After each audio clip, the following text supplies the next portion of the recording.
We'll go see her. We'll put you guys maybe Thursday or Friday this week. How's it going? You tell me what. Maybe Thursday or Friday. She'd love to see you guys. Mm-hmm. Yeah. You won't be able to see her next week. She'll be in the hospital for half of it, and then you have something. Sure.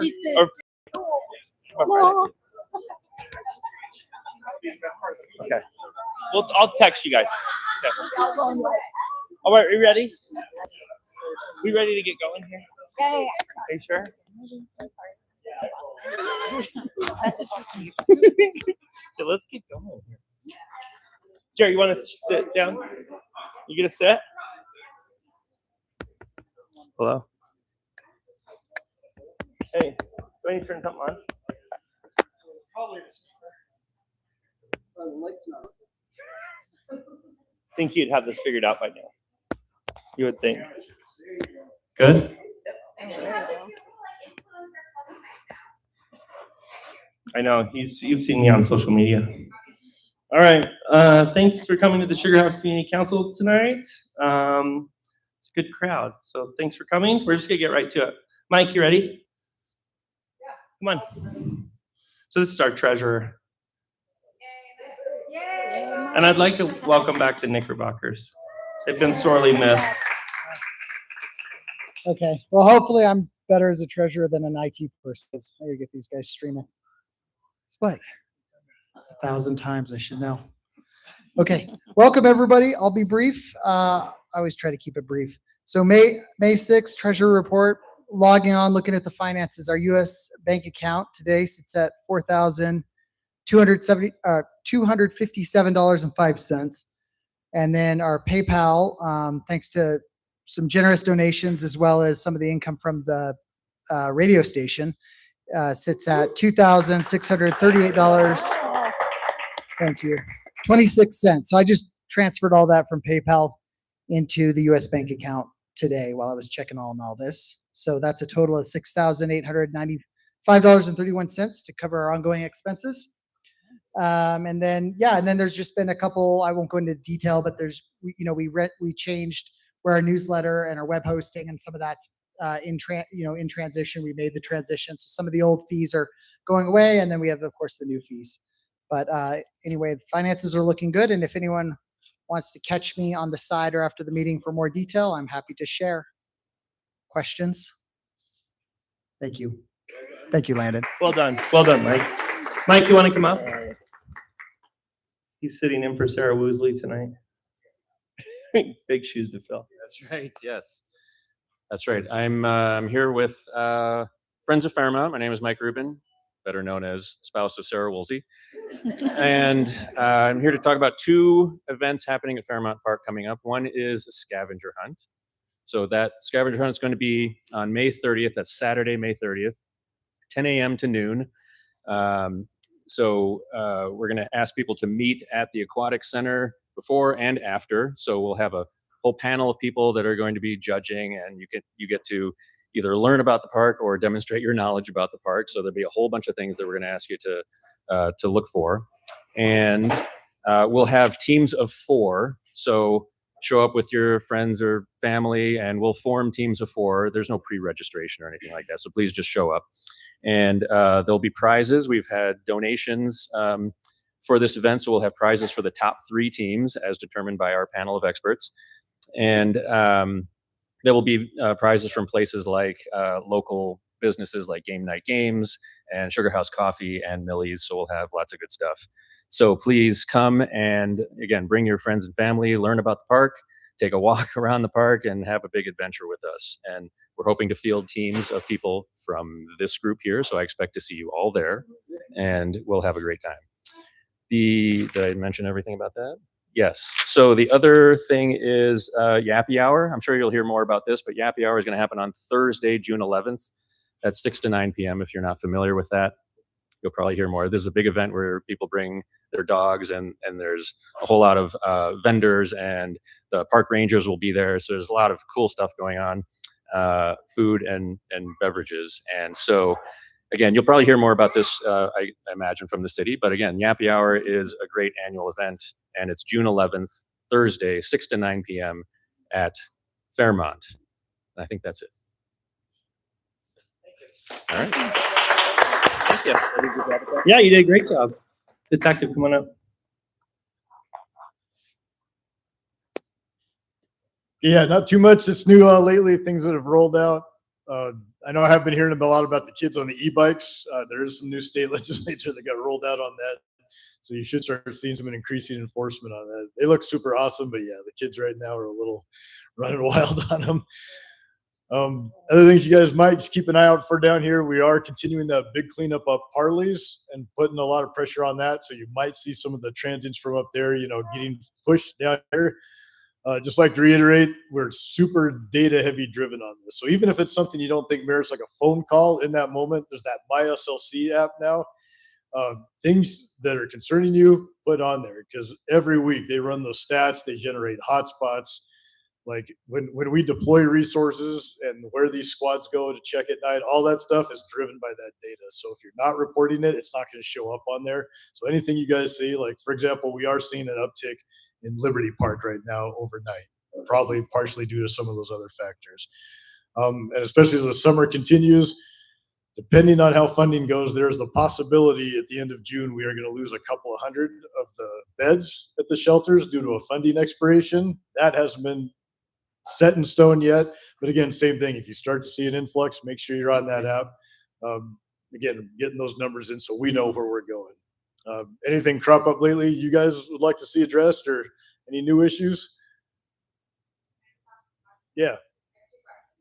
One, can you explain the e-bike rules? I don't know anything about that. And two, the state, there's been some reporting that there's maybe approximately like 1,000 unhoused individuals who are taking a large share of the resources from the state.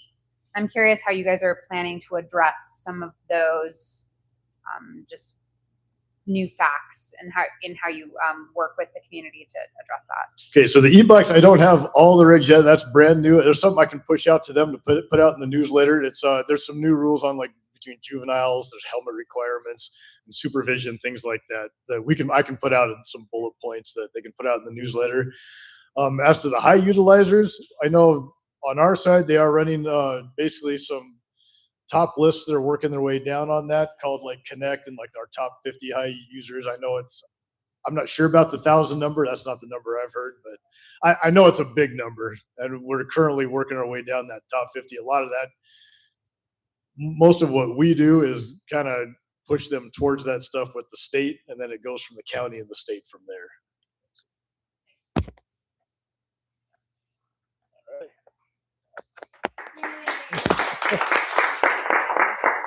All an ass.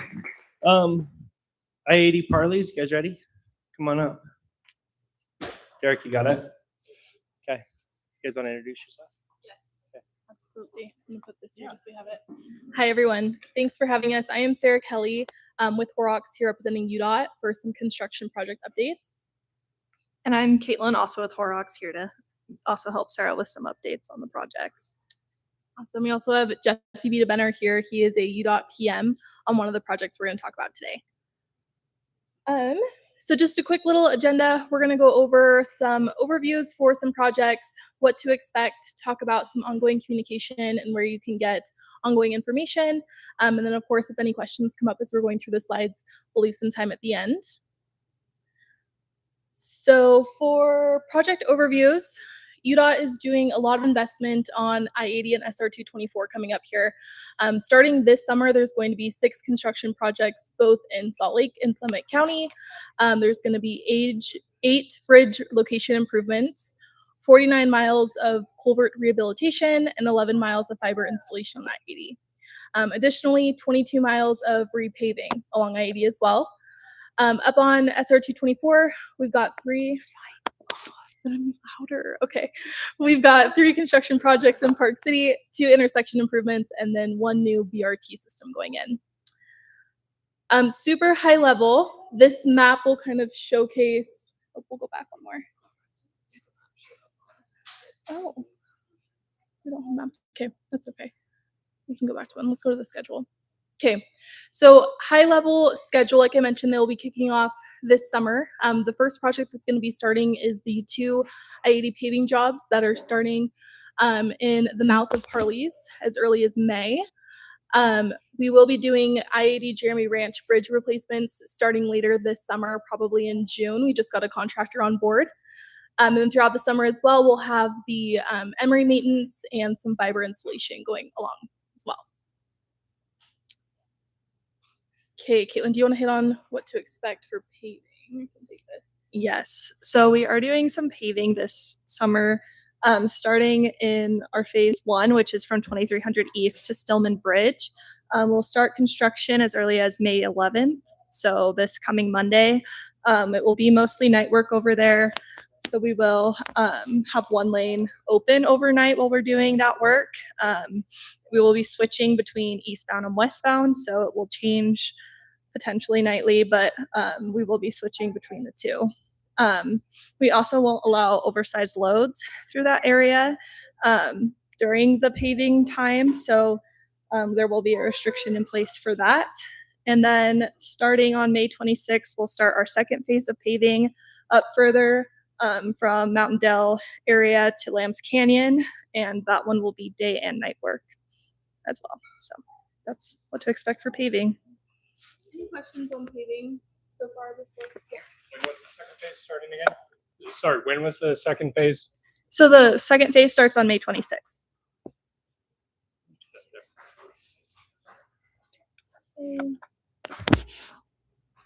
All right, then I'm going to talk about some work that's going to be upcoming in Parley's Canyon. We've spoken with some other groups here probably and spoke about this project. We did just get a schedule update. So everything's kind of tentative at this point, but with this area and the Sugar House Community Council, we wanted it to stay on everyone's radars. So starting next summer, UDOT's going to be doing some improvements on 7 different bridges throughout Parley's Canyon. Those orange bubbles are going to be bridge deck replacements. So they'll be replacing the surface that cars are driving over. And then the blue are just going to be bridge rehabilitation. These are going to be done in phases. Phasing has not yet been determined, but the big one that's going to happen is going to be this Foothill Drive over I-80. Lots of people going to the U, lots of people traveling. It's going to be very impactful. That one's not going to happen until 2028 though, with the temple opening. So 2027 we'll be working on the other 6 bridges, but 2028 the focus is going to be that Foothill Drive bridge. Any questions for Parley's? Okay, awesome. Okay, so we'll pull up just some ongoing communication. We are talking with a lot of different organizations. Our goal is to talk to as many people as possible so everyone knows that there's a lot of work happening on I-80.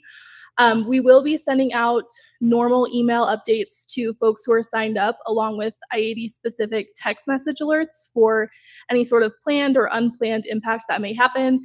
If there's a crash in the area and there's significant delays, we want to get that information out to everybody. So we will send out some follow-up information. We're really driving everyone to our website to get the most up-to-date information and to also sign up for email and text alerts. Email alerts, you can select the specific emails that you want, so we won't bombard you with a lot of different projects. But we'll also be utilizing a lot of existing channels like the Wasatch Back, reaching out for folks with social media followings to help us spread the word. So we will send a follow-up, but would love for you guys to push this on your channels as well, just so we can make sure that the public's informed. We also do have a 24/7 hotline and email, so please reach out to us. That does go directly to Caitlin and I, so we're doing public involvement on all of the different I-80 projects, so we can definitely point you in the right direction for any questions that come up. Any other questions at this time? It's okay if not. Yes? Will there be detours, For paving? paving or bridge work? So the bridge work, we're not quite there yet. We're still in the design phase for it. Once we get a contractor on board, we'll have a better idea of what the maintenance of traffic is going to be like. For paving, I don't believe there's any detours. They'll just be lane closures on I-80. So delays. So in other words, you do one lane and there'll be other Yep. lanes available. Yep, correct. So there will be one lane open during the first meeting. Yep, no full closures. Good question. Okay, awesome. Thanks for having us. painless. Thank you. That's painless. All right, thanks, guys. Jen, where are you? Come on up. So Jen Smith here is running for, we have a couple candidates in the house tonight. So this is Jen Smith. She's running for school board.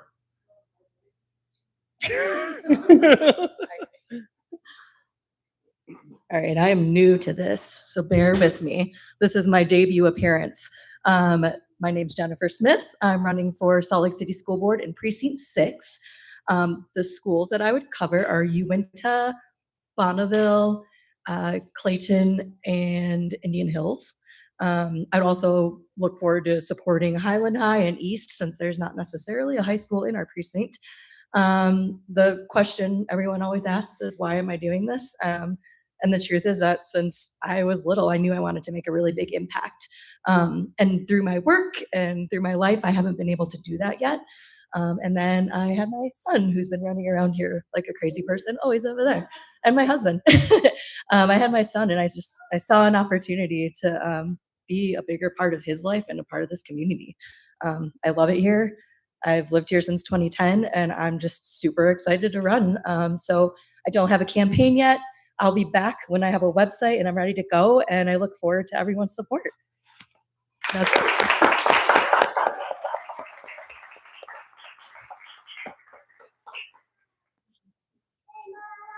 All right.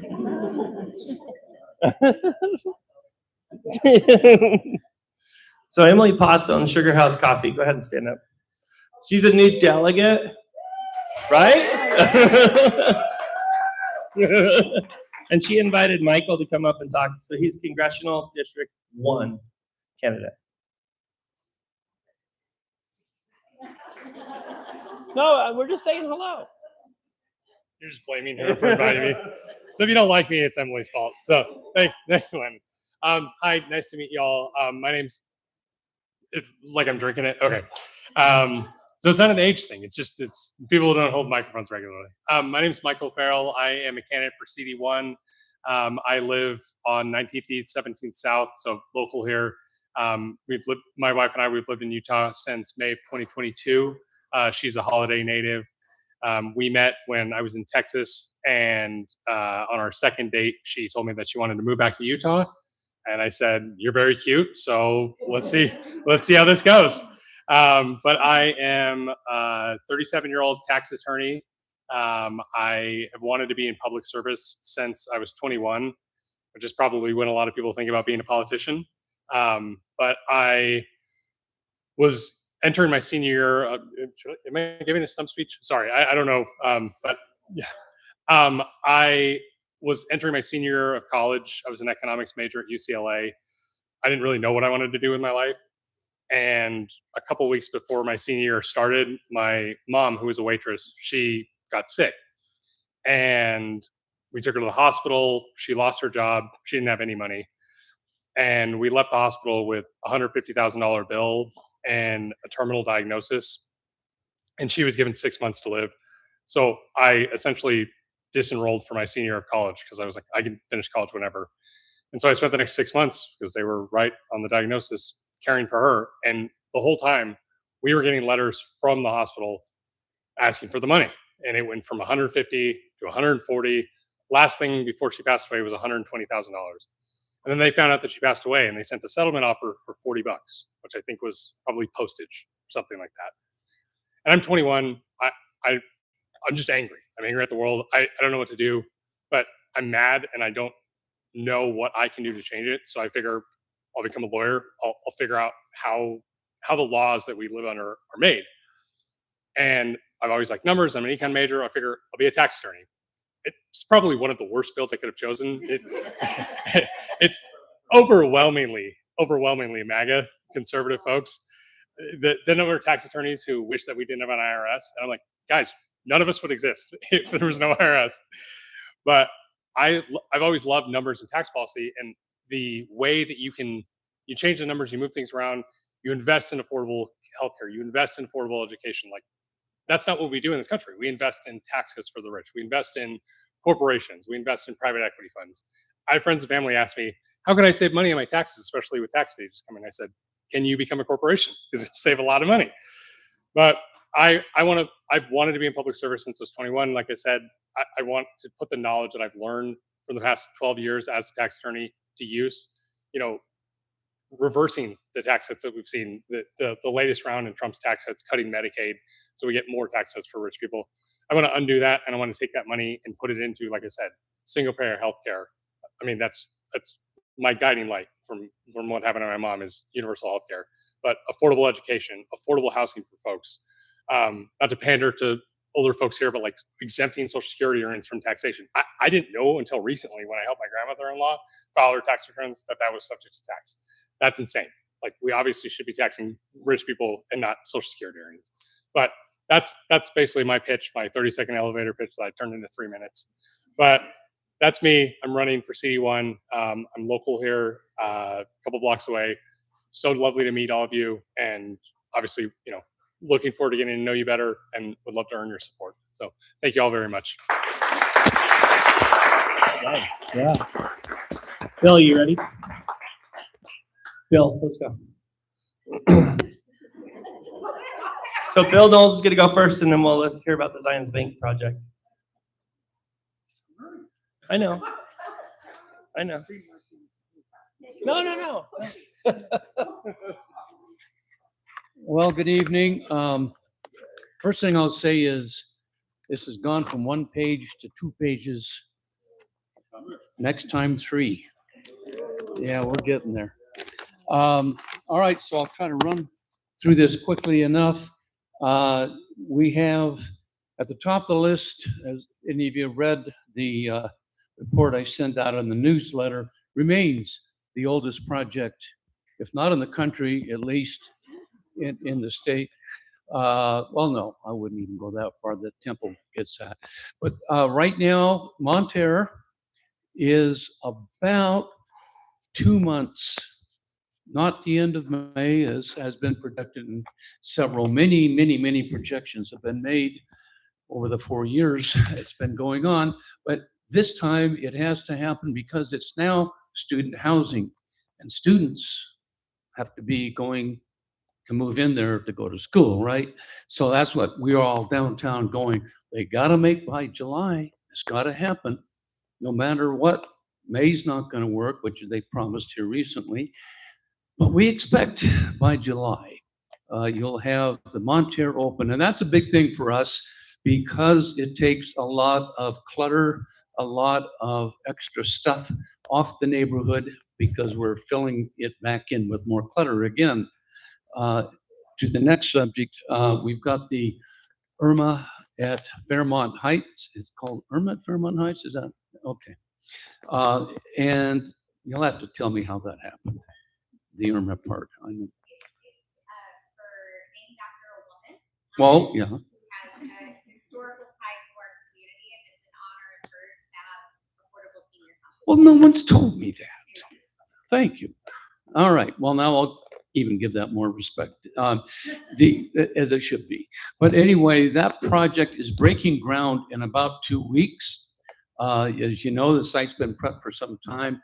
Long story short is it will be going under construction almost immediately here. Within, I think the last date, they've had a couple of groundbreaking dates. Last one I heard was May 20 something, 27th, something like, yeah. It is 11th East and Simpson. Used to be the old York building. I've since taken that, I think. No, I still have it in the title. It's the old York building right directly east of Fairmont Park. It was a 2-story office building for like 40, 50 years. And anyway, now it is becoming a senior housing project. Everyone's looking forward to it. I've had a lot of people sending me emails and asking how they can get on the list, and I'm still waiting to hear that back from them. We have been meeting, I'm going to kind of segue into this here, but we've been meeting with them every other week relative to the S-Line project and the DI demolition project going on right across the street. And now, as it turns out, it wasn't this way a year ago, but now it is at the same time, almost almost exactly. And I'll get into the S line here in just a minute. But that project is moving along. What we are looking for, and what we have as to the experience with the Monterre project, we are telling these contractors they have to have parking. They have to come in to get their permits to build. They have to provide the parking plan for their workers. That does not include, in this case, the frontage of Fairmont Park or the Aquatic Center parking lot. And so we are still waiting. I've been helping them, frankly, tracking down a couple of options that we're still working on, but we will not have that again. We're not doing that again. So I can say that, and I hope it's going to be true. But yeah, I'm saying it very emphatically. So, but we're drawing a line in the sand here. We have another project going on that is very active. Very active, the 10th and Elm project. And frankly, that immediately got off on the wrong foot. And there was some response to that. And we've had some discussions, couple of, they weren't bad meetings. They were good meetings, positive, but it's to say, no, you don't get to do that. You're starting this thing up. This is not what you're going to do. And so we retraced a little bit, and they are working closely with us, going over the top a little bit, as I've had a few meetings with them and the Smith people, and there's a tight neighborhood. Anybody that lives in or around that, okay, you know which I speak, and we can speak, okay, later, because I would like to talk to you. But there's obviously a lot of work coming up there. It's about a 2-year project. It is, I think, scheduled through July of 27. And it is a sizable project, and it's tight quarters. So they're all getting to be that, right? It's tight quarters. It is 10th and Elm, between Lincoln Street and 10th, between 21st South and Elm Street. So it's that block where the old mansion is. The old mansion is still going to be there. It's going to be part of the project, but everything else, that whole block, pretty much goes under construction. I forget the number. I think it's 290, something like that, apartments. And as I said, it's substantial. And the biggest issue is, and we're still working on it, but we've had traffic control folks over there now a number of times. As I said, I've been out there and I've set some meetings up. It's damn tight, and they've got to get big dump trucks in and get them out. Soon there'll be concrete, there'll be materials. Most of the, not most, but all at this point of the staging will be on the site itself. We also have helped, and I think there's some parking going to be allowed over at the Boys and Girls Club parking lot that we have arranged for them to utilize. And again, it's just going to be, again, a tight, crowded little area where a big thing is going on. So we're getting used to that, right? But we're also learning. So we're not letting things go, and we're drawing lines quicker and making it sure that these guys know the rules. So far, we'll see. It's working with them so far. Yeah. We'll see how that goes. But Do you want questions at the end or when you're on that subject? I'm sorry, you don't get to ask any questions right now. Oh, Oh, it's Lori. Yeah. Go ahead. So as you know, I'm in the Rockwood building along with a lot of other artists who've been parking on Elm until recently. So is the parking being enforced from the construction workers? Because now there's no parking there. The answer is it's supposed to be. And we are ramping it up. And again, and as we get into a couple more of these projects, all in the same neighborhood, we have made the case to enforcement. This is not drop by if you get a minute kind of stuff anymore. It's put it on your route, put it on a regular, consistent cycle of enforcement. And we have to make people know this is the rules, and this you'll pay if you don't. So Great. So we know who to call if we see construction I- trucks it- there, right? you know how to call anyway. Yeah. So, So one of the questions, Okay. because I already have the mic, somehow I missed that the Montero was going to be student housing. Which students?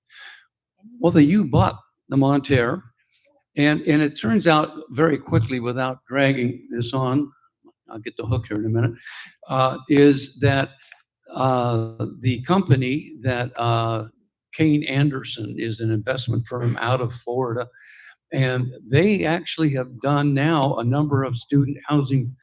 They have done and are doing other student housing projects for the U. One just opened up this past semester or past year down on 7th East and First South. The other one they were working on, also student housing, is at 5th South and 7th East. We call it Trolley North. And a big old ugly building there is about ready to get torn down. That too is the same company, and that's going to be student housing. And so, as though I was shocked when I got the word, then I thought about it, and then I went, yeah, I guess I shouldn't be shocked. They've been working with the U. And so they sold about 2 months ago. It was official anyway. They probably did it long ago. And if you look around, you'll see a van driving around town saying Monterre Living for students. And the fact of the matter is, it's going to be pretty cool. You're going to be a fairly elite student, I think. You're living large, because then you got a limousine to the campus. They step out. I'm not going to say anything about the liquor store across the street. It's probably not even relevant. But there's amenities. I'm going. Okay, I'm moving. I knew you were coming in. Okay, so some of the big news is on the coming soon front. Excuse me. The long-awaited demolition of the DI building will start next Tuesday, the 12th. They'll start with there'll be a lot of utilities work and disconnecting, all that kind of stuff going on. Actual building knockdown begins on the 18th so the next week. After all of that gets cleaned up and moved away, the S line itself will begin construction around the middle of June. And I can only say that, and keep knocking on wood here, but we've had a great relationship with the Olson family. We've had a great relationship with UTA. Finally, after they got on board, they are really committed. And this is looking more and more like a real cool project as far as to everybody contributing everything they can. And it's really on positive ground right now. And so I won't go into all the other on the horizon stuff. There's a lot of questions. I know Emily's got one. We got a word today. All there's been is a DRT meeting. There is no plans in front of anybody. There is no yet work, but there's an interest in the property that's at 1987. And that is something is maybe going to happen, but nothing to talk about yet. The other question somebody had sent me also was at the 855 Garfield. It's an old ward house, I think. That has been on and off, has been sold, but the plans that have come back have been rejected, and it's kind of stuck. So there is a project ostensibly coming up there. It was listed for sale, and apparently it did get sold. But now there's what they brought to the table, according to my notes, was no. It's voided, sent back, go do something else or try something else. So that's where that is, if anybody had an interest in that property. We are, and I don't know if that's tonight, but the Zions Bank property, okay, yeah, you're gonna get an update on that. And I'm going. All right. Okay, you good? We're good. All right, we're all good. Any questions? Oh. Well, we're going to be very cautious on that, but they're saying it between you and me, if we don't tell a lot of people, is supposed to be fall of 2027. And so they're saying 2 years is what we want to tell everybody, because things happen. But at the optimistic end of it, it's about an 18-month deal or less, about a 15-month deal. So I'm pushing that one, of course. But any other questions? Okay. You need to get, these guys need to give you their phone number.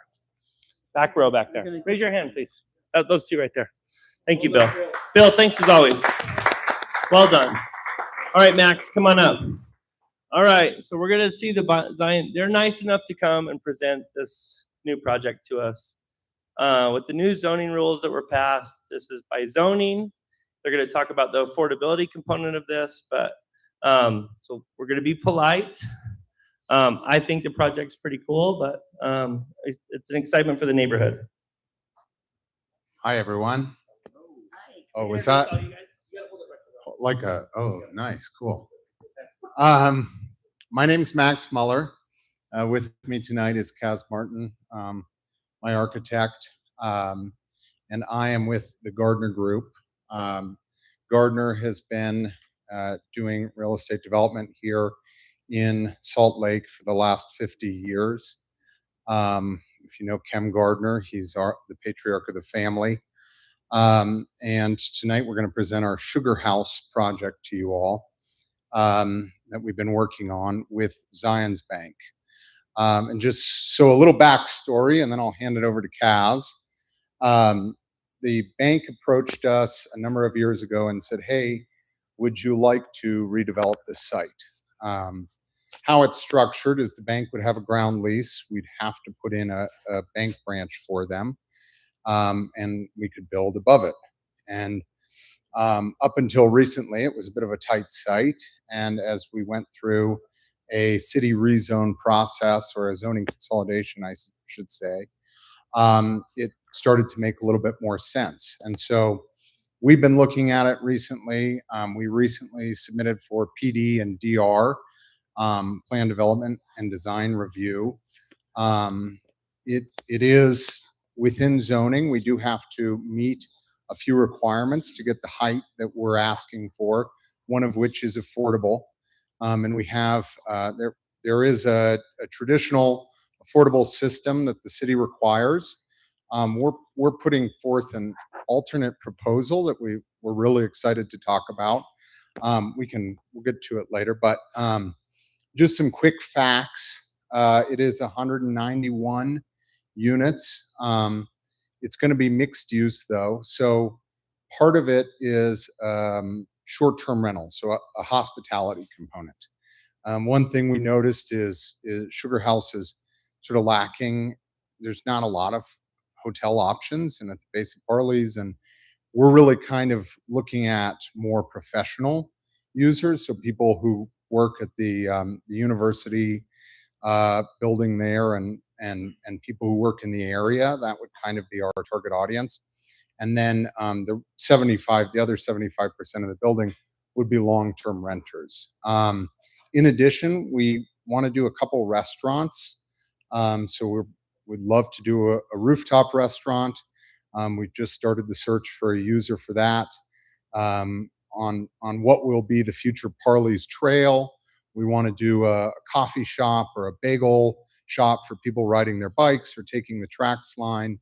And then with the hospitality component, our amenity space would technically be public. So we're looking at like a bar or a coffee shop in the lobby, that if you're a guest at the property, you can bring your friends up, or even if you just want to come and read a book and have a cocktail midday. So we're looking at that. As everyone knows, the liquor laws in Utah can be a little finicky. So still diving into it, but, and of course we'll have, the bank will remain, and they'll have 2 drive-throughs as well. And we've already worked that out with the city. So the bank will essentially be the same. They'll just get a nicer, newer branch.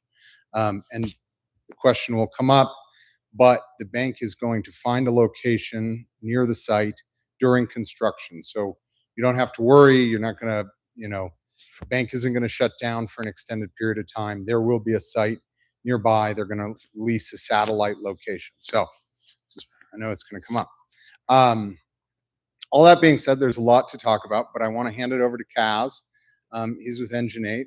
can introduce himself. But we wanted to really talk about the thought that went into this, because we see a lot of high rises going up and they all kind of look the same. And we wanted to do something that really was a bit of a monument, something that was architecturally significant, but also something that related to the area. So with that, Kaz. Awesome. Thanks, Max. Well, thank you everybody for having us. My name is Kaz Martin, like C-A-Z is how you say it. It's kind of a weird one. I'm with Engineered Architecture, and we do a lot of different project types, but we do focus a lot on sort of complicated urban infill projects, transit-oriented development. So this is right up our alley, and been really fortunate and excited to work with Gardner Group for the last couple of years. So obviously, since we've submitted to PD and DR, this is already, the drawings are out in the public. I'm sure a lot of folks have seen them. So really what I wanted to focus on tonight, as Max said, is telling you a little bit about the design story, how we came up with it, how it relates to the context and the history of the neighborhood, and how I think it's also really in alignment with, the goals of this community council as well. I'm having to drive two different things. I have my notes on one computer and shuffling here too. So bear with me. I'll probably get better at it as we go. As long as my computer doesn't keep logging out. We're just a little update on where we are in the process. We're about halfway through design. And we're working through, as Max said, we're in for design review and plan development. We've been in conversations with Councilwoman Sarah Young all along. I want to start with just the kind of the design concept. And whenever we start on a project, the first thing we do is we don't come to the table with all of our own ideas. We really come to the table and try to learn about the context, the history of the location. What is it that we're trying to add to in the story rather than just bringing our own kind of agenda to it. Of course, we have a project that we're trying to meet, but want to walk you through that process. And then we'll briefly talk about the program a little bit more in depth. And then the just sort of aesthetics of it, looking at some imagery of the project. And then we'll talk a little bit more about the affordability aspect of things. So we'll start with the history, and I'm no historian. So keep in mind that this is really kind of, more in the interest of our kind of design food and design inspiration. So of course, pretty exceptional location. The Sugar House area, of course, is kind of one of the first places people arrived as they were settling out west, coming down Parley's Canyon and then Parley's Creek. The importance of water, of course, as everyone knows, both related to the sugar beet process, which we'll talk about a little bit, and then also really every living thing, and especially out west here.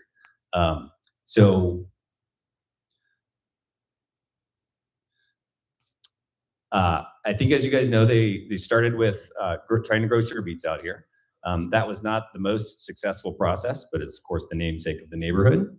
That only lasted for about a year, was unsuccessful, and then the prison ended up moving to this part of town, primarily because it was a little bit of a distance from downtown. And that lasted for about 100 years. And kind of an interesting story related to that. It actually, as the city grew towards this area, actually the prison even kind of started to become a little bit a part of the community, as I understand it. I came across a story of school kids actually playing in the prison yard, learning how to shoot BB guns from prisoners, which I think is maybe not what they had in mind. But it already kind of was taking this process of really becoming a community neighborhood. The prison, of course, as the city grew around it, all of a sudden it's not a great place for prison to be. And so ultimately that was closed down and moved farther south, as I understand it. And then the neighborhood really started kind of the beginning of where it is now. So a lot of focus on retail. The sugar mill ended up turning into a paper mill. That was, by the way, that was powered by the water, by Parley's Creek, which is kind of an interesting fact. And it was a business district separate from downtown. They ultimately ended up erecting the Sugar House Monument, which was, of course, celebrating kind of the pioneering tradition and innovation and then the Sugar House streetcar, which ultimately ended up becoming the S line. And as we know, that's going to be extended as well as Parley's Trail, which we'll get into a little bit more. There was also a little bit of a neat phase in the history. Googie architecture is actually the term for this.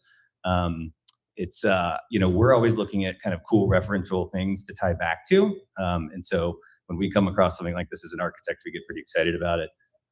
It's again, more of the story, more of the history of the place, and something that we kind of couldn't help but touch on a little bit. It's this retro futuristic style. It's kind of based in space age and the atomic age and the car culture. And it's just kind of part of the story. So it's kind of a fun little tidbit that we latched onto a little bit. We also looked into the actual sugar beet process and the sugar beet itself. Again, pretty important considering the name of the neighborhood. Really what we kind of latched onto is this idea of this raw to refined and taking, the raw sugar beets and refining them into sugar. We also looked at kind of just, the anatomy and the structure of a sugar beet plant. We're always looking for things to make our design decisions relevant, rather than just something kind of out of our head, right? There's a lot of good stuff to work with, and so we want to add to that conversation. So we were interested in things of the, kind of the base, the grounding element of a sugar beet in the ground, and then the stalks moving up, and then the leaves up at the top, the tapestry of the leaves, the veining, sunlight, all these sorts of things, which, there's a lot to learn from plants. I think we can all agree, and the structure of things. And so we didn't want to miss that opportunity as well. And then lastly, from an influence standpoint was, we almost couldn't contain ourselves when Gardner presented their concept for the project, which was GEM. And we were already kind of circulating this raw to refined concept. And then when they told us about this, it was kind of a magical moment for us. Also a raw to refined process. The idea of, these rocks that over time with heat and pressure and all these things ultimately turn into these precious objects. And again, that raw to refined nature and how that ties back also to the neighborhood going from raw to refined as well, right? Originally being prison, well, not originally, but, its evolution into what it is now to this refined, bustling community. And so that's kind of one of the big ideas that we really latched onto. And so then the question becomes, how do you actually architecturalize some of these ideas? And so we started looking at precedents of, other projects. How do you do that through materiality and treatment? Think about, example of like rough stone being carved into, a beautiful statue or something like that. So again, this raw to refined, the detailing of the materials, and then, rough hewn materials next to refined, sophisticated materials in that juxtaposition. And so that was kind of the jumping off point for us. And then making these architectural forms that are inspired by that, and the organic sugar beet structure. So the taproot, the space between those, all these kind of forms, right? The idea of layering, this transitional space created by this kind of colonnade of stalks, curvilinear shapes, translucency, etc. And so these were a couple of our initial sketches of just kind of going from kind of the research and discovery mode into actually kind of putting first lines on paper and what might that look like. Of course, in the meantime, we're also consistently thinking about all the other things that architecture deals with: light, space, pedestrian scale, massing, circulation, all these other things. And so it's kind of the cool thing that, what we get to do is sort of synthesize all of this stuff into hopefully a very successful project. And so you can already kind of see, the idea of some of these forms taking shape, how that breaks down the massing of the building, the idea of this building kind of transitioning as you move up in height, and how that ties back to all these concepts that I've mentioned. And so kind of quickly moving up through the project, the base of the building, we ended up, going with kind of this raw exposed concrete structure with these kind of arched colonnade along the front. That does a few things. I mean, partially it's just the structure of the project. It also allows this kind of porosity in the ground level of the project and allows, really the public realm, the sidewalk, Parley's Trail to really kind of bleed into our site and our site to bleed into public realm and really kind of uniting all of it. The parking structure, parking of course is just part of life. unfortunately or fortunately, however you look at it.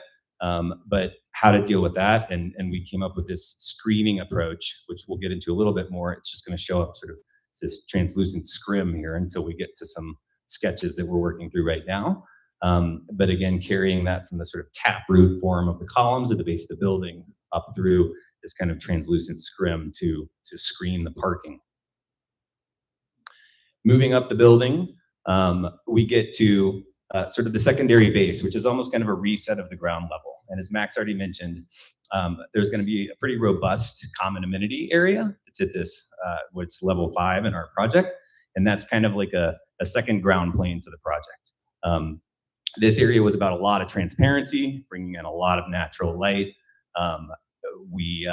You know, a lot of it too is this step back. Of course, scale, we have a really interesting shaped site and it's trapezoidal.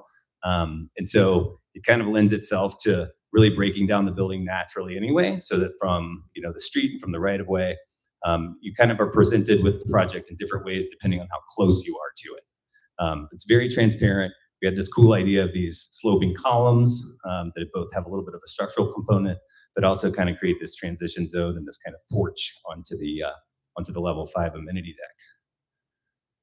Moving further up the building into kind of the residential mass above, this was really inspired more of kind of the leaf structure and also this refinement as you move up the building. So this pattern on the building of the skin, these kind of large scale slices of glazing, arched window openings that are also creating kind of partially inset balconies. So it's not just a massive flat facade, but there's some nice relief to it and some reasoning for it.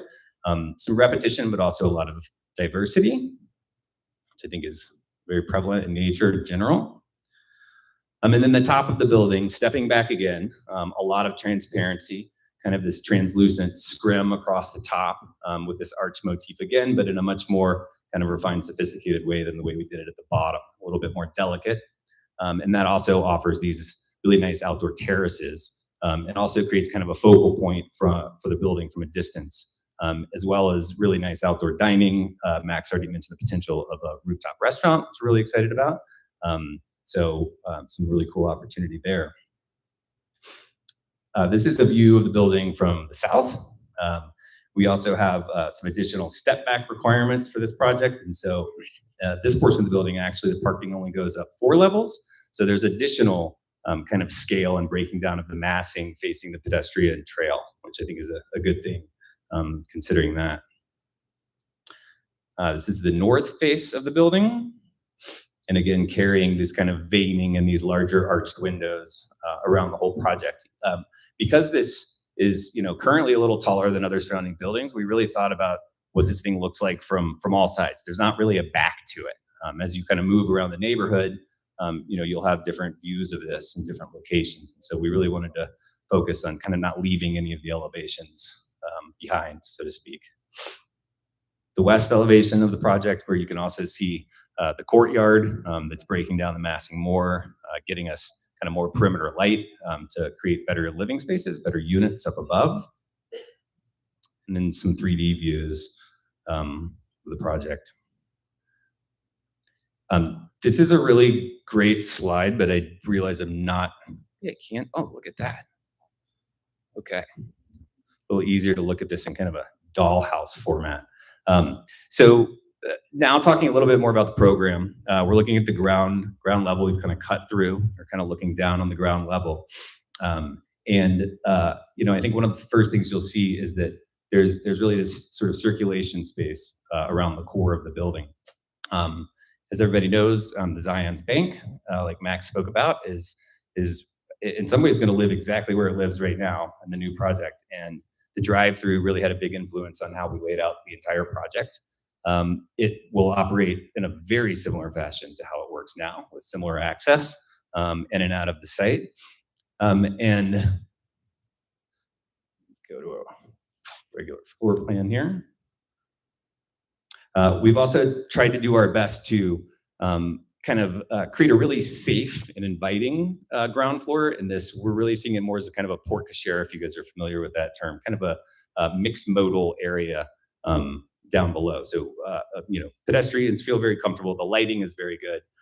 We're actually kind of extending the sidewalk and pavement treatment into the building so that it doesn't feel like you leave the sidewalk and now you're in a garage. It's more of kind of an extension of the neighborhood. And then also doing our best to separate the drive-through use from the rest of the use. So you can see kind of on the south side here, the two drive-through lanes start here, and really from this line over, this is really just for the drive-through, so that the ground floor parking is reserved for visitors, potential tenants of the project, as well as, of course, bank tenants as well. And then again, the red in this reflects retail. So really trying to locate that where it matters most, on the corner, in the southeast, the connection to Parley's Trail, and as well as Highland Drive, which is really an extension of Parley's Trail, as I understand it. But that it really, again, that kind of getting right on the trail, and a lot of connection between those two spaces. This space here is this kind of bike cafe concept that Max mentioned. Maybe it's retail, maybe it's a bike cafe, but obviously something that is in harmony with that trail and really helping to activate the building. Moving up through the project, levels 2 through 4 are parking. Oh, and real quick, this is kind of some precedent images of not necessarily exactly what we're trying to create, but I think more of just the feel of it, that it is a pedestrian space, that it is, it's not bare bones. It's simple, it's durable, it's well lit during the day, it's plenty of daylight and well lit at night as well. But that it's really an enhanced area for both pedestrians and vehicles. Moving up through the project, you're seeing the level 4 parking, and then level 5, the amenity space. Everything in blue is common space, and we'll have a public component to it. So really bringing people from the neighborhood up into the building as well. And then on the left is kind of a typical residential floor. And on the far right is the top level. So you can see that it's stepped back around the perimeter to create nice outdoor spaces for these larger penthouse units. And then again, the red reflecting retail, or in this case, likely a restaurant. So moving into some renderings of the project, and renderings get a little tricky because they're not exactly what the project's going to look like. They're representation of the project. And we are about 50% through design. But at least this starts to give you a better idea of how this really sits in the neighborhood and the context and how it presents itself. And then zooming in a little bit more, really kind of a little bit more focus on the ground floor and the kind of porosity that I mentioned earlier, and really helping to activate that on the corner especially. This hard corner here is really peeled away, that creates kind of a public plaza right on the corner of the trail. And then, of course, this retail user, the bank walk-up ATM, I think was still a really important part of things. And I think everybody knows this, but I think Zions Bank is a kind of a perfect bank and tenant for this project. They are still the neighborhood bank. While a lot of people are going to online everything, I think that Zions Bank is really about maintaining that face-to-face customer relations, and really a place where you still physically go. It's part of your regular routine. It's part of your day. So there was a lot of thought that went into, integrating that program into the project. This is a view from across the street in Highland. We'll zoom in a little bit more on it. And you can see that, while the footprint of the building really takes up the whole site, which is a kind of part of the zoning as well, as far as building to the property line, but then really carving away and eroding at the ground level, so that sort of dovetail between our program and the neighborhood. This is the south elevation along Parley's Trail. Here's where you can see that we're actually stepped down one level here, which is nice in relation to the trail, and really helps to kind of break down the massing a little bit more. Putting a lot of attention on the corners where we've got great views of the Wasatch Mountains, and also just giving some character to the overall project. You can see the inset balconies and one of those large kind of arched openings.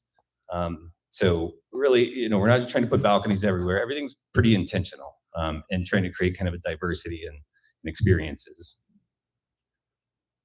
And then an aerial view from the southeast. Quickly zoom in just so you can see really the the amenity deck at level 5, and all of the common spaces connecting out to it, and this kind of reset of the kind of ground plane and bringing people back up into the project. So very quickly, I wanted to show you a couple images. Again, this is in process, but we're not proposing just sort of an off-white translucent screen for the parking. We really see this as an opportunity for public art. And again, how does that tie into the rest of the design concepts and the stories? We've got a couple examples of what we're working through currently. Sort of a mural, but potentially a little bit more graphic. I think something a little timeless and interesting. So a couple of different options. This is still in process, but it'll still have a little bit of that translucency to it, which I think is nice. It'll glow a little bit from within. We have the lighting situated inside so that all the lights are facing in, so you're not getting the kind of hot spots shining through that screening.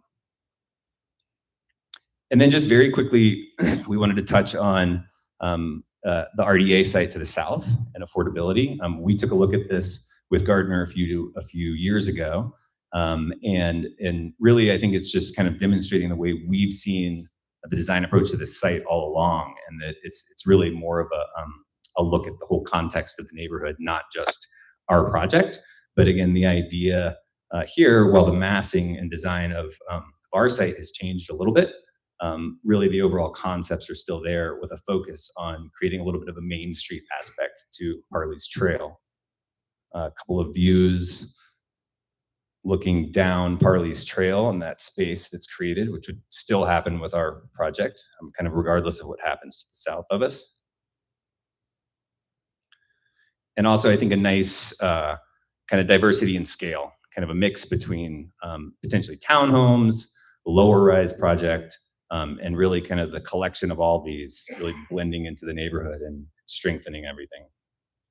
And then some precedent images of, I think, what we feel are successful outdoor spaces. So I'll hand this back over to Max to talk a little bit about our approach to affordability. Thanks, Kaz. Sorry, I know that was a lot. We wanted to kind of give you all context, and we're glad to field questions after, but it's important that you know we went through a serious process with this, and Gardner has been a member of the community, like I said, for half a century. And this is going to be something we hold for a long time. And so we wanted to create something that was meaningful. And, you know, we're not just a fly-by-night company that's going to build this and be gone. We want to create something that people are proud of and want to go to and visit. And when you look at it, you're like, that's a nice piece of architecture. So along with all that, we have been working on a alternate affordable program, Homes for Heroes. And the idea is the city has a requirement, if you want to build to a certain height, that you would provide a certain amount of affordability. And we like that idea, and we really appreciate that. We think it's the right way to go about it. But the more we thought about it, and the more we thought about like the path to owning homes, and especially for the people who live and work in your community who work in your community but can't always live there, it's like, how do we achieve that?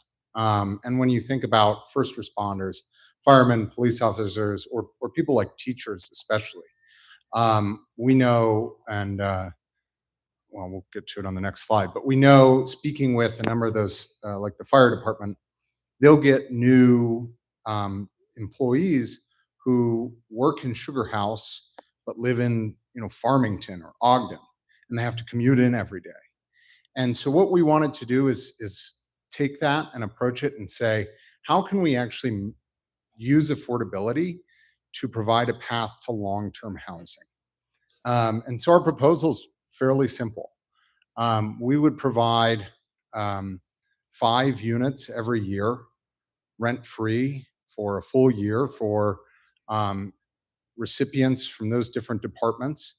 They would be put forth by, you know, the fire chief, or the police chief, or the school board would say, hey, here's someone, a teacher who moved here from Arkansas.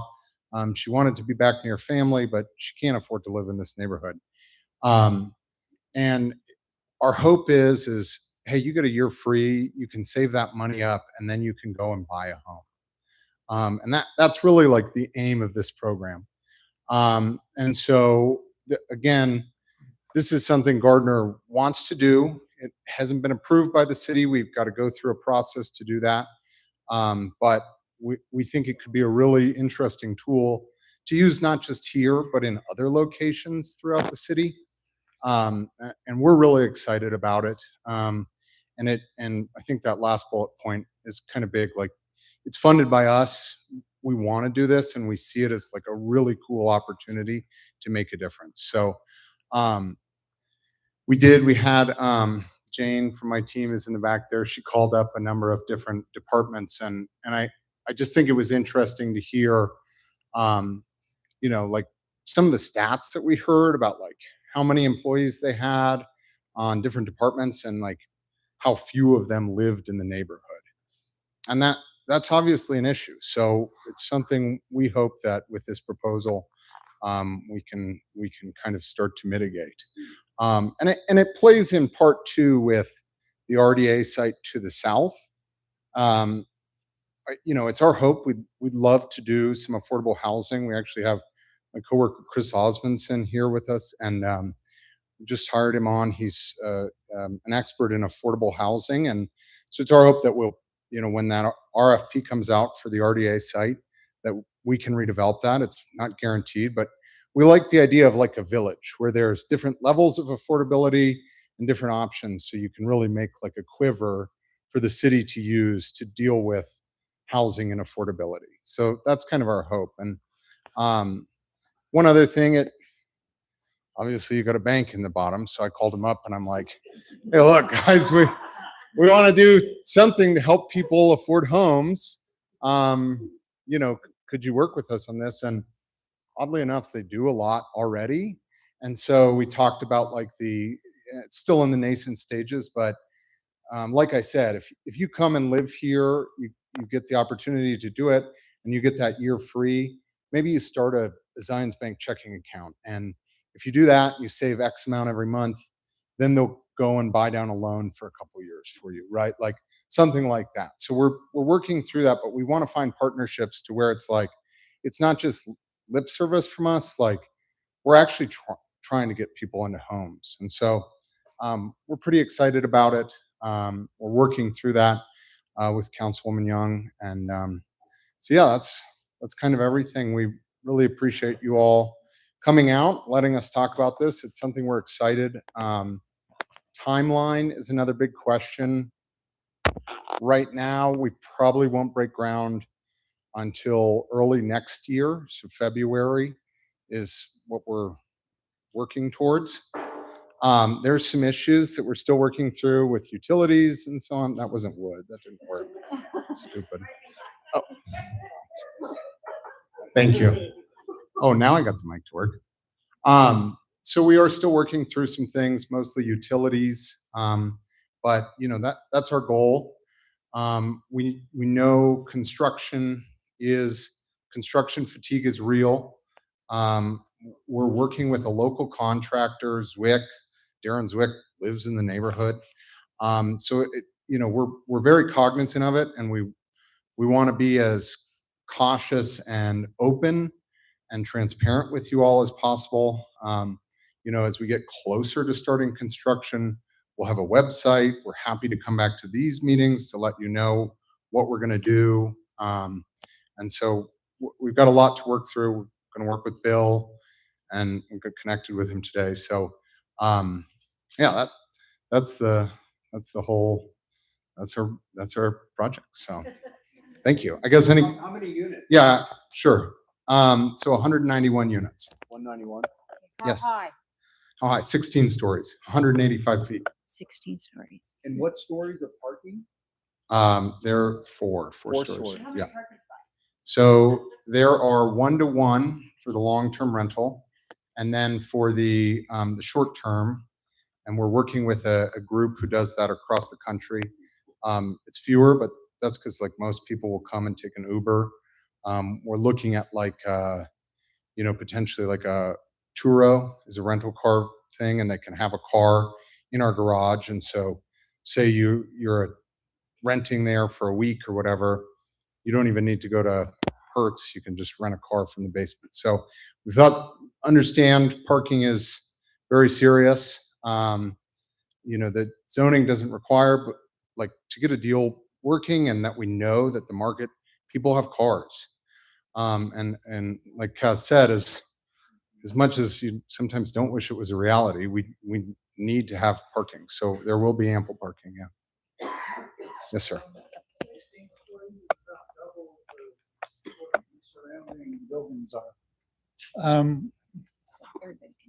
What's the, do you know what the current zoning height is? Yeah, it's the 185 feet is what we can get up to. That's 16 stories. Yeah. Okay. Thank you. Yeah, that's correct. Okay, thank you. Yeah. Yes, sir.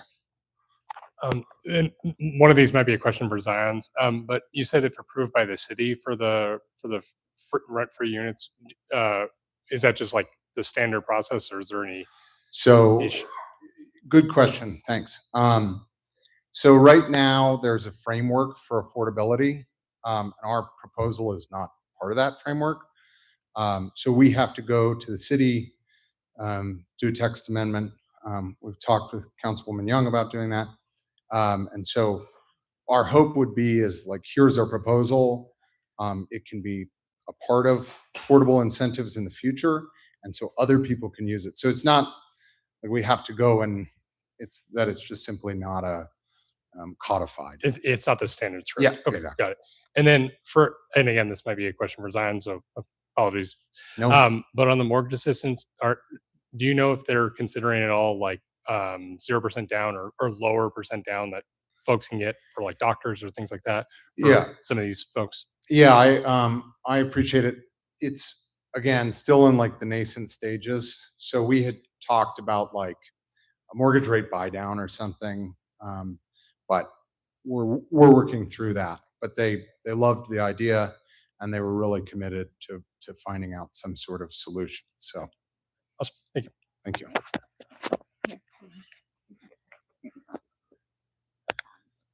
Have you considered the fire considerations for that zone? So we had an apartment under construction that's probably 10 floors lower than yours 4 or 5 years ago. They had a fire. The fire department couldn't get the trucks in because of the size of the streets around there, and they didn't have enough water pressure.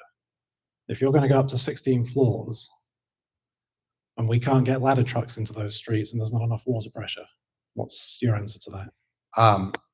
Good question. Thank you. And Kaz can speak to it too, but the project you're speaking to was stick frame. And that's been an issue. Insurance rates have gone up because that's not just here. Stick frame product all over the country has been an issue. This will be type 1 concrete. So it obviously, fire is not as much of a concern, but Kaz. Yeah, that's the biggest one, I think, is concrete. But additionally, I'm sure, as you know, part of the process with plan development and everything is fire review. So we're already in that process and getting feedback from them. Also, once you reach a certain height, you're classified as a high-rise building. And so you're in all sorts of different codes. So there's all sorts of additional kind of aspects to the project that are designed knowing that you're not going to be able to fight that from the ground. So your elevator lobbies are different. You're required to have, backup generators and fire pumps and all these sorts of things. So just even in the building code, there's a lot of changes once you go to that height to help mitigate some of those concerns, which is also partially why they don't let you go any higher than 5 stories for wood construction. The access is still tricky, I will say. Part of Parley's Trail, with that ultimately not being a street and just being the trail, that's all being considered as well. That will still likely provide one of our locations for fire truck access. And then to the north, as you may or may not know, that's actually a private drive, but there's easements in that drive as well. So we really have three sides, you know, to access. I can't speak to exact turning radii and all that sort of stuff, but hopefully that answers your question a little bit. I was just gonna ask the projected rents on like the studio 1 and 2 beds. You'll have that sure underwritten. Yeah, we can, I can send you to that later. I think right now for the multifamily, we're like $3, you know, high threes. It's very similar to Sugar Alley. So we're sort of comping off them, right? It's, thank you. So yeah, but yeah, that's, I guess, you know, if you want to extrapolate that out, right? It's 350, 375 on average for the multifamily. So.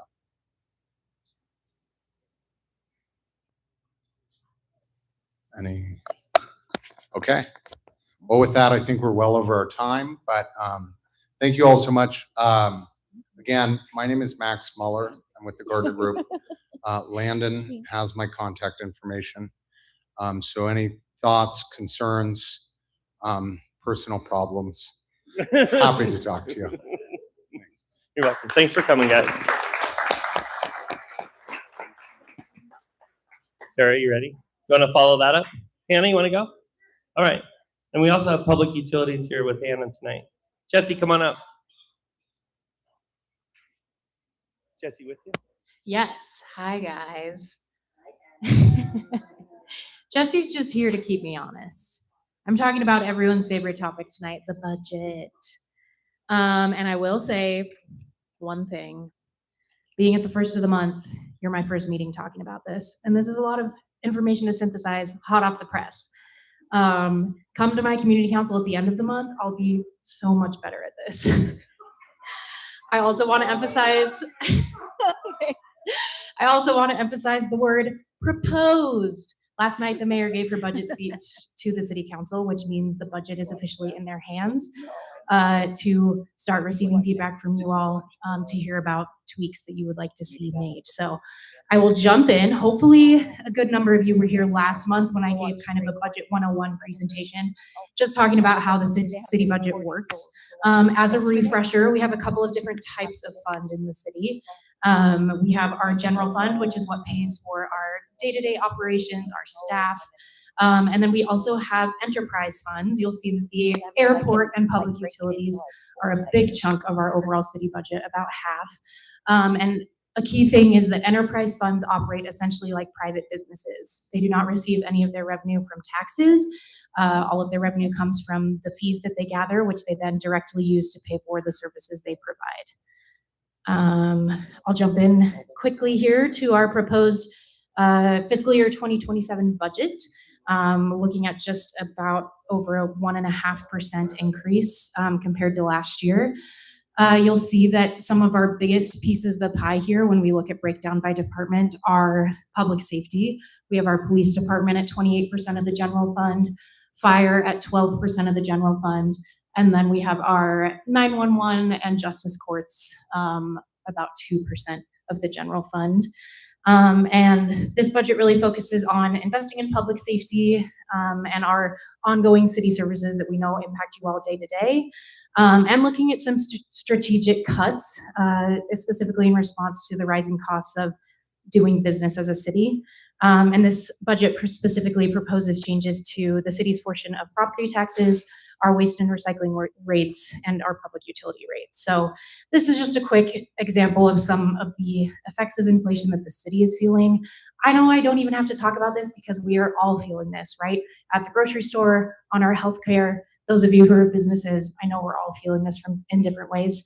But a good visual representation here, when the mayor took office, it was about $250,000 to replace the traffic signals at a city intersection, so 4 traffic signals, and now that has doubled and is over $500,000.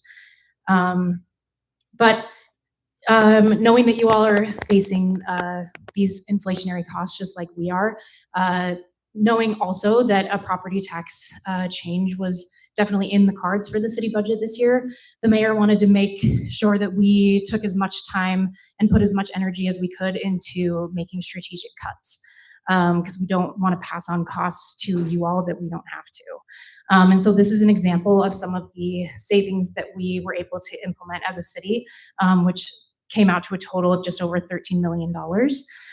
We're seeing a good chunk of those savings come from vacancy savings, meaning when jobs at the city, someone leaves their job, they move, they go take a different job, we don't fill those jobs, which means more work for the people on those teams, but savings when it comes to paying salaries and healthcare, et cetera. We saw a good amount of reduction, $1.3 million for our city golf courses, because they are making enough money to be fiscally solvent, which is great. They don't need more subsidy from the general fund anymore. We're seeing a huge amount of savings from our excellent police department under Chief Red's leadership. They are fully staffed, which is really exciting, which also means last year we saw around $1 million in savings simply in overtime savings, because we didn't need to pay officers to do overtime as much anymore, and projected to have about $667,000 in savings, in overtime savings next year as well. We also, some of you might remember, if you're a city nerd like me, that last year a part of the mayor's budget was a clean city team to bring some services in-house for cleaning up anything from graffiti to waste and issues associated with encampments throughout the city. And having that be a city service now rather than having to pay a contractor to do some of that cleaning work means that we've saved roughly $1 million, which is great. So it's good to see those long-term investments paying off even just a year later. And we've also eliminated a couple of low-use programs, and just choosing to invest our money more strategically in more impactful ways. Sure, I'll give an example. Some of you might be familiar with the city's Hive Pass program. It's essentially a discount program where any city resident can apply and get, I think, roughly a $40 discount on a UTA pass. And we have two other transit pass programs, which are great programs. We have our pass program that gives passes to students in the Salt Lake City School District and a parent or guardian for them, as well as any teachers or staff in the school district. And then we also have a program that specifically supports folks who are low income who need access to a transit pass. So the Hive Pass program, while great, had no income test, so it was just for anyone. And right now there's less than 400 users citywide. So in the context of a city with 220,000 people, it wasn't impacting that many people. Some of you could be Hive Pass program users, and so I'm sorry to break the news, but I think when it comes down to having to really take a serious look at our budget, we'd rather those dollars go towards helping students, parents, and folks who are on the low income side of things. So here's a look at the proposed property tax increase. While we were able to cut over $13 million in city spending, there was still $13 million in revenue that needed to be generated somehow. So we are looking at, for homes that have an assessed value of $624,000, which it pains me to say is the average home value at Salt Lake City. We're looking at about $9.87 a month. And I want to be very clear about what that money will pay for. The biggest piece of that money will go towards capital improvement projects, $4.73. You all, I know, are familiar with those projects. We hear proposals in this meeting all the time. One of the exciting projects that is included there to be funded is the project around Highland Park Elementary School, to get some safer crosswalks, sidewalks, et cetera, so that students that specifically live kind of in the south side of the school, behind the school, if you will, can get to school safer. I went to Highland Park Elementary, so I certainly know that some structure in that area would be helpful for those kids. And I went there a long time ago. The next piece of this funding would go towards supporting our justice court and their growing caseloads. We were in the budget able to fund a new judge last year, which also just means that all the other staff support is needed to be increased as well, to make sure that that judge can do all the work that they need to do. So that's just over $1 out of the $9.87 would go towards our justice courts. $1.32 would go to fire response and prevention, which, very exciting, would mean 9 new firefighters in Sugar House, specifically for high-rise apartments. I know that concern came up just a few minutes ago. A new fire truck was able to be funded 2 or 3 years ago, but wasn't ever purchased because we needed to then fund the people to staff that truck. So we have the truck, we have the people, we're in business. It's exciting. Let's see, 58 cents here would go towards youth and family services to continue that after school and summer programming for kids in Salt Lake City. I think I mentioned this in my budget presentation last month, that they have seen significant cuts of their federal funding, which is where they were getting most of their funding to pay for their programming. And so the mayor thought that it was important to try to do as much as we can to make Salt Lake City a family-friendly place to live. And that means stepping up to the plate and replacing that lost funding. Let's see, 78 cents would go to city fleet maintenance. So our emergency vehicles, our snow plows, even though they didn't get that much use this year, hopefully more use this coming year. And then let's see, I don't keep losing my space. 82 cents for ongoing maintenance of new parks, trails, and public lands. Public lands just in the last year has taken over 28 new properties, not necessarily all parks. Some of those are even medians or just green space throughout the city that needs to be maintained. And then we're looking at 37 cents for our environment and energy division, which specifically focuses on a lot of our air quality efforts in the city. And then 17 cents towards lighting, specifically in parks and public spaces, which is great. So I just want to emphasize that this proposed property tax increase just applies to the Salt Lake City portion of your property tax bill. There are a dozen or maybe even more taxing entities on your property tax bill. Education being the biggest piece, about 41% there. The city is just over a quarter at 28%. So this increase would only apply to that 28% of your bill. Here's a helpful visual, depending on assessed home value, what monthly increase you would be looking at in this proposed property tax increase. You could fall anywhere on this range, and I think the county assessor will be the best place to go come August to see your exact assessed home value and what that will translate to as far as property taxes. I'm going to jump into public utilities now, shifting gears a little bit. Again, this is an enterprise fund. I'm going to go through some slides, but Jesse Stewart, who is the Deputy Director of Public Utilities, is also here to help answer any questions, which is very nice of him. So public utilities are proposing some rate changes. And the main reason behind this is significant investment is needed in our infrastructure. Most of our water infrastructure was built in the 50s and 60s and is reaching the end of its life. Back then, the federal government paid for roughly 50 to 60% of those major infrastructure investments. And right now, that funding has decreased to around 3%. So the city is in a position where we need to take on a lot of that funding to maintain the existing facilities and look to the future of replacing them so that we can have clean water in Salt Lake City for years to come. I think we've all seen what it looks like when American cities don't invest in their water infrastructure or push it down the road a few more years. And I think as a city, we don't ever want to be in that position where we are risking not having clean drinking water for our residents. Public utilities provides service all the way from the top of our canyons and our dams and reservoirs down, 2,000 miles of pipe to come out to your faucet. And then they also treat our wastewater so that it is pure and clean and nice enough to give back to the Great Salt Lake, which is another really important piece of what they do. So this is kind of a visual representation of the proposed rate changes. It's really hard to give an exact number, and I pushed really hard for more, but I think the underlying facts here is that we are all different water users. We live in different types of properties, have different numbers of people in our home, have different types of landscaping, or maybe even you have an old washing machine and someone else has a high efficiency washing machine. It really comes down to so many different individual habits. But you'll see here an example of both sewer rate changes and water rate changes. I would say residential minimum use probably means you live in a townhome or condo and have no outdoor watering that's on your bill.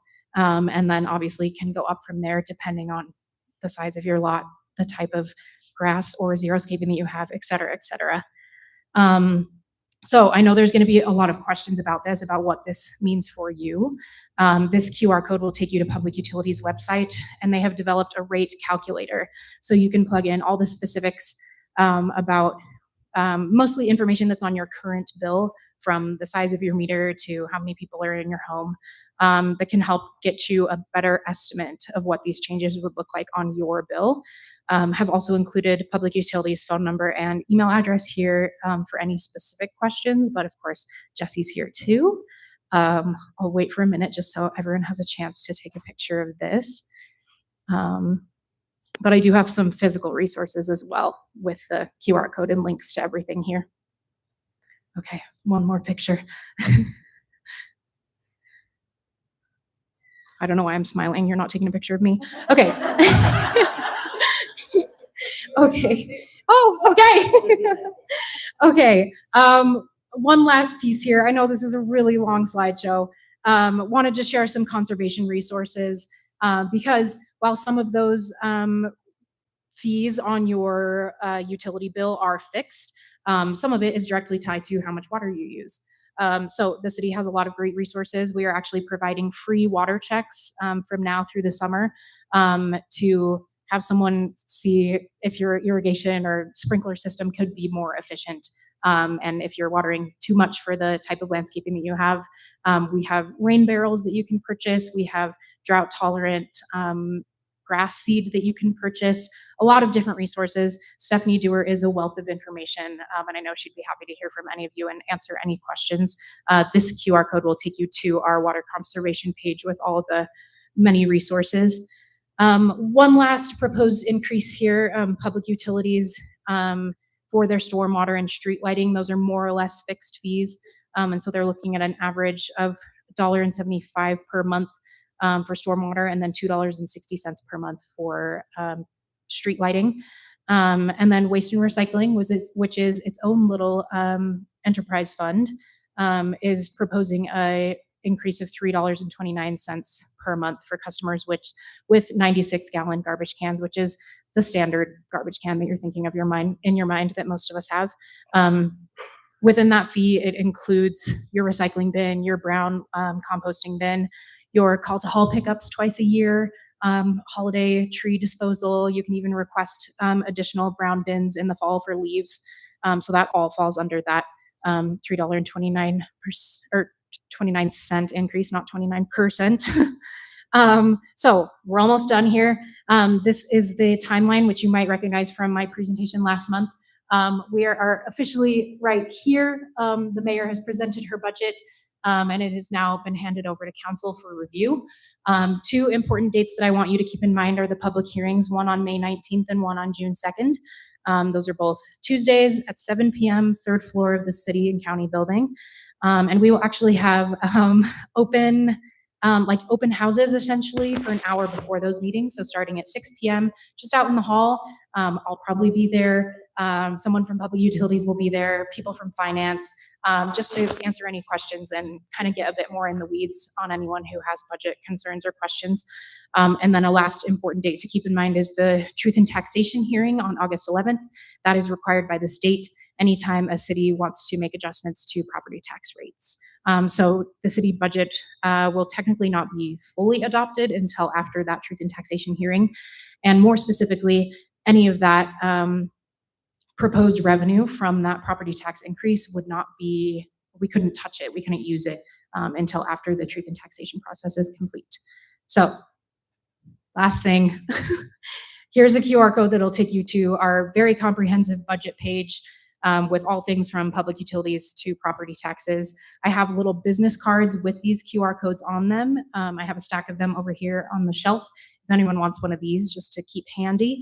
And then lastly, I know affordability is a serious concern. We're all doing mental math right now, thinking about how this will affect our monthly budgets. I put together an affordability resource guide with all of the different resources, whether from a nonprofit or from the county or the city, different ways to get help when you need it with your utility bills, et cetera. So I have a stack of those also over here with the business card, so feel free to grab one. Okay, that was a lot. Questions? Least favorite meeting of the year. Yeah. You were talking about the increase of water for residential. What about business increase? Does that coincide with the business too, or is that going to be a bigger increase? There would be commercial increases. I don't Yes, know, Jesse, if you have commercial, the exact numbers, but I don't have those numbers, but I can get your contact information and follow up with you.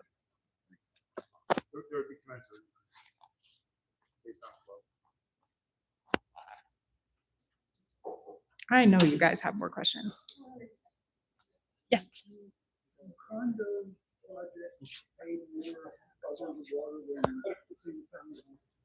The question is, do condo projects pay more for the water than single family? Yes, water and sewer than the single family home. So again, the question was, do condo units or multifamily units pay more than single family? They are on a slightly different rate structure, but it's going to be roughly the same. They may pay a little bit more for water, and then they're on a different type of fixed fee for their sewer usage, where it's not based on annual winter consumption. It's just based on a fixed fee.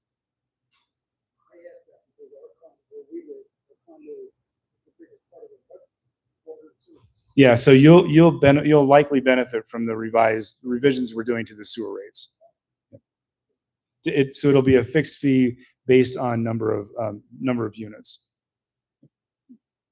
for sewer, and then water's volume based like always. There is a fixed fee portion to it, but it's mostly volume based.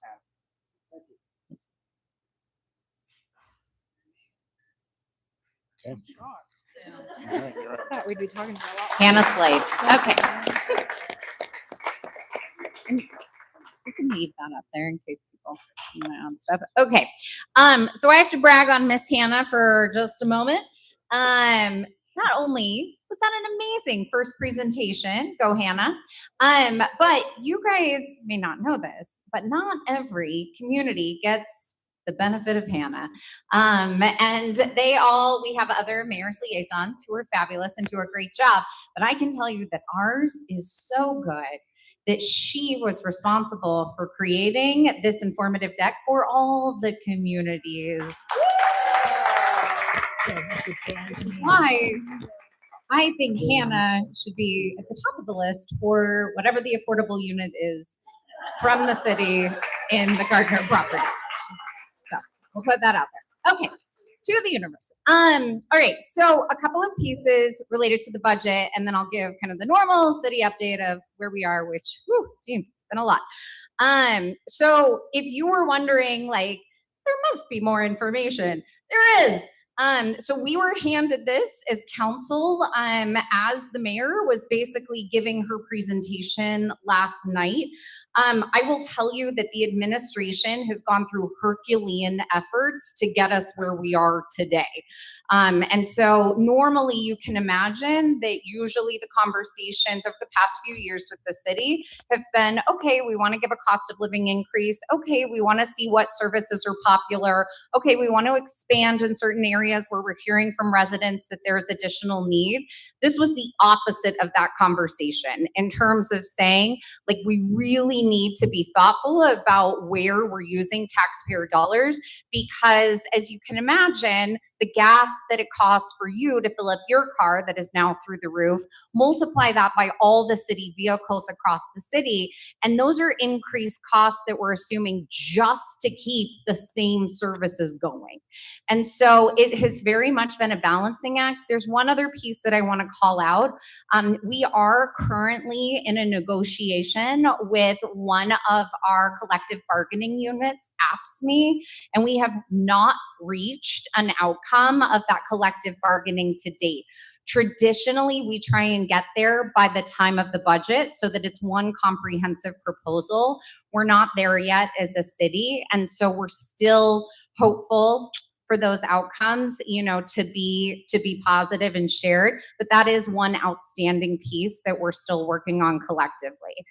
So what happens is basically after the presentation, now before council, we have each individual department who basically comes and does both a presentation as well as kind of a defense of their budget, talking through all the different aspects, talking through where they made cuts, talking through what that means for services. And then we have the opportunity to basically represent the questions and the voice of the community.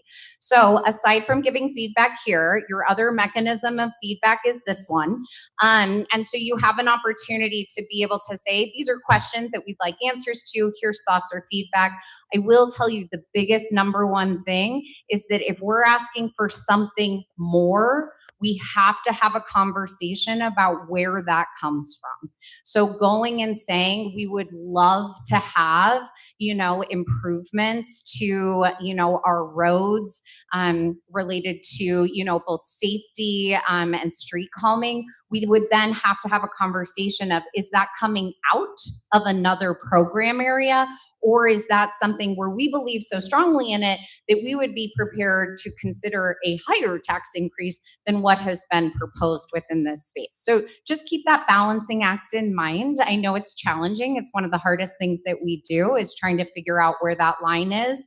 But anyway, that's where we are related to budget and the process to continue. Also, fun fact, thanks to the state legislature, the city is going to do something super fun this year where we are going to have both a budget of what would it mean if the tax increase did not happen and what will it mean if it does. So there will actually be two budgets moving through the process so that there is a very clear compare and contrast that's available to residents to be able to see ahead of the truth in taxation action. This was intended to help. Sometimes our residents are like, you guys already passed the budget and then we have truth in taxation. That feels backwards. So this kind of allows for, like I said, both to move in the process so that that truth in taxation has, it's always been actionable, but has a little more transparency to what that action looks like for residents moving forward. Okay, let's talk about some fun things happening in the city. First and foremost, I did want to applaud Sugar House Community Council. So many of you might have heard from the Ramptons. They came and presented here and asked for your support as Sugar House trustees to help them with a vacation of property that was near their home that they had been caring for a really long time, that they had a fence built on, that no one ever flagged as city-owned property, and we let them build a fence on it like in the 1960s. And then when they went to apply for a building permit to replace that fence, the city is like, you can't do that. That is actually city property. And they were like, what? So you as trustees supported them in this process. And I'm pleased to let you know that not only was it vacated, and so it now belongs to the Ramptons, keep that fence alive, but in addition to that, we were able to bring them under new code that they were 6 weeks out of having qualified for, so that they were able to assume that property without the cost of the property, which would have been unusable property related to the city. It's not like that was sellable property. It was a very small piece of a yard in a residential area. And so this gave them that opportunity. So thank you for your support for them. We were able to get them through the process. Go Sugar House trustees. Okay. Housing and affordability. So you heard related to this. So the process or the proposal they have related to, for the Gardner property, related to being able to do free units for individuals to be able to save up money to move forward, that is not currently in the city allowable use case. So we'll have to go through a legislative intent, which means a text amendment on behalf of planning staff to be able to create that type of solution. Good news about it, you guys will have opportunities to give input to that process, and you would in the very same way we did for the hedge and fence height. And so there will be opportunities for more input related to that. I will say I'm very interested in the solution solution, because a lot of what we hear is that affordable does not lead to ownership.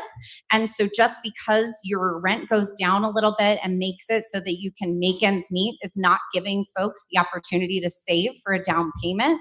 So we're trying to figure out more solutions in that ownership space, and this could be one in that.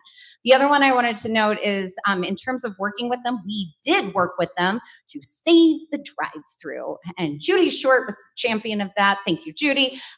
Because originally that drive-through would not have necessarily been maintained because of the building age. They would have had to have maintained a certain percentage of the building facade, which meant they really couldn't build on top of it because that part of the facade, it would have crumbled the building. So we were able to, like I said, work through to find a solution to let them keep the drive-through, even with the no drive-through ordinance in Sugar House. Okay.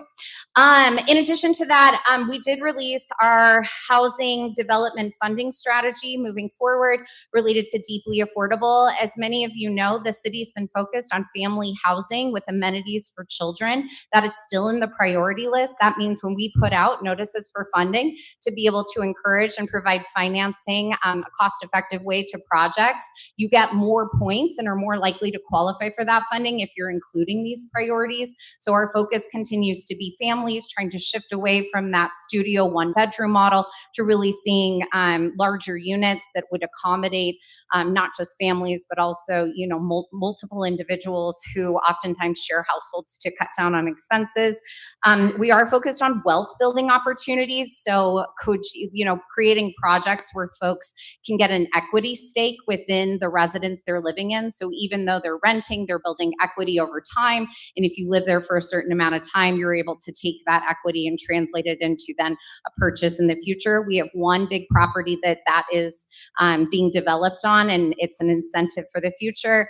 And then neighborhood services and commercial space. We did approve about $8.1 million in affordable housing funding for 4 projects this past month, which will lead to 600 affordable housing units and about another 247 family-sized 2 and 3 bedroom units that will be coming online across the city in the next couple of years. We also did one of the hardest jobs we have, which was approving the CDBG grants. These are the community-based organization grants where we're providing funding for housing stability services, home repair assistance, like the Fix the Bricks program, if you're familiar with that, for seniors that qualify from an income standpoint, being able to access city funds to be able to make home improvements more affordable for them, homeless services, refugee services, and then health and community services. All of those grants were highly competitive this year because, as Hannah mentioned before, we saw a lot of our organizations lose federal funding that they had relied upon, and that just made the need that much greater. So we really did our best to be able to support as many community organizations as possible, and also look at trying to, leverage into where they were also getting county funding and private funding so that every city dollar contributed to $4 more being actionable within those spaces like rental assistance. Finally, we do have some additional mixed use and multifamily developments proposals that are under review. Those are not inside the area of Sugar House or District 7 currently, but we are seeing more of those proposals coming forward, especially along the 4 South corridor, as well as in the downtown area and the Granary. So we'll continue to keep you updated on those discussions. Next update, we approved the Community Clean Energy Program with Rocky Mountain Power for Salt Lake City. So many of you know this has been a multi-year effort to be able to create an opportunity for us to invest in infrastructure for clean energy. The way that it works is that if you are a Rocky Mountain Power subscriber, you will have the opportunity to contribute to that fund to start establishing more renewable resource infrastructure. You do, as a resident, have the opportunity to opt out. And so it is something where you would have to actively take that. So look at your bill. You can make decisions about what makes sense for you, both from your interest in supporting that as well as your finances. And just so you know, if you are going to opt out, We're encouraging you to do that at the start of the program. If you wait and decide like a year later you want to opt out, there is a small fee. It's a one-time fee to be able to then opt out moving forward. So you'll always have the chance to opt out, but right now the opt-out does not cost you anything. And so we just like to highlight that for folks to keep an eye on the communications related to that. As far as the public utilities budget, we had our presentation on that the same night that we were starting the mayor's budget presentation. This is one where we're looking at an uphill battle over the next couple of years, and it's just important to be transparent about that. We have talked about this repeatedly here in Community Council as we've talked about the needs of the infrastructure, that it's aging. We really have stretched it beyond its intended life use at this point, and I think the hope is that we would see similar investments coming in with matches at the federal level, and obviously that's just not happening. So we're making plans for what it means for the city. And so as we look forward to those pieces, I cannot encourage you enough to check out the rate tools that have been shared, because it allows you to have a projection and what to plan for. In a worst case scenario, people are surprised when it hits their budgets and it hits their bills, and they're like, I didn't know this was coming. So we're really trying to do a job partnering with the mayor's office, the administration, and public utilities to get the word out so that folks have that opportunity to do the review. If you have input related to the cost structure, that you get that in while we're discussing the budget. And then we can also talk about, opportunities and resources for folks who may be in need related to some of those pieces. Okay, last night was a party at council, so let me cover the big ones. So aside from the mayor's presentation, we also had a discussion about the proposal for a revised camping ordinance. We had close to 100 individuals come out to speak related to that ordinance. So just to kind of give a high level of what that ordinance is currently proposing as a draft, is that we are looking at clarifying the language around camping. Right now, camping is established by having a structure. So in most cases, a tent. And this clarifies that camping can look like something that doesn't have a tent necessarily, but where it's clear that you're living in an area and you've accumulated your personal, effects, and that you're, sedentary within that space. The second piece related to that is it also addresses some of the concerns that we've had in District 7 related to vehicles that people are living in, that have been creating some safety concerns within the neighborhood. This is where I think we saw most of the feedback last night. There is definitely a spectrum in which we have folks who may find themselves sleeping in their vehicle versus the difference of having a vehicle that is dangerous and or diminishing the quality of life in an area. And so we're working as council with Andrew Johnston, who's our amazing advocate at the city, related to being able to create more clearer definitions within that space, so that, just to be clear, the goal of this is not to say you had a really great night out on the downtown, celebrating a jazz victory, and you decided to do the safe thing and not to drive yourself home. That's not the goal of this particular ordinance. The goal and the interest and effort is a lot more focused on some of the challenges we've seen, especially behind the Smiths, as well as in Fairmont Park, related to some of the school bus, if any of you remember the school bus, where we knew there was drug activity that was happening there, and our only mechanism for enforcement was the 48-hour rule on the street, which really translates to about a week for the city to be able to enforce. And we've seen what happens when we don't have the tools to address those safety issues, not just on the community's behalf, but to help the individuals who are in that space to be able to connect more effectively with resources. It's an effort. It's not going to be short, but stay tuned. And again, if you have thoughts or feedback on that, I'm certainly open to those conversations as well. We did pass the nuisance on public properties and safeties. Many of you heard about some of those pieces. A lot of this is related to the parties around the U of U, and some of the concerns neighbors have reflected related to, the party maybe goes till 2 or 3 in the morning, and just some of the challenges the neighbors had within that space. Again, clarifies what's allowable and also clarifies how our officers can respond to concerns coming from community members about how we are thoughtful neighbors within that space.